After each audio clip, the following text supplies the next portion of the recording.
3 million votes in the popular election, that the Russians might have in any way affected his victory as president. You know, what's pretty shocking to me is the president this morning at 8:06 a.m., then at 9:36 a.m., then at 9:44 a.m., was tweeting and taking credit, in effect, for the Saudi, Qatari, Emirati decision to sever relations with Qatar, which was funding terrorist organizations. You know, one reason I'm not active on Twitter, Wolf, is because I actually changed my mind.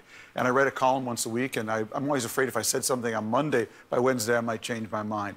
And I'm not president of the United States. The idea that we have a president who is so undisciplined, Wolf, this isn't adult behavior, let alone presidential behavior.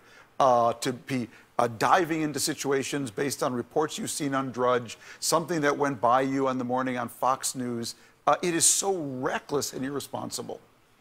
What do you anticipate from former FBI Director Comey's testimony on Thursday? Because, you know, there's a lot of buzz about what he potentially might say. Well, you know, we know from the leaks, we have to wait to see if this is true and what evidence he has to back it up, that President Trump, on several occasions, asked him if he would basically cease and desist in the investigation of Mike Flynn, who we now, his then NSC advisor, who we now know has his own trail of relationships with the Russians and the Turks and others, which weren't fully disclosed.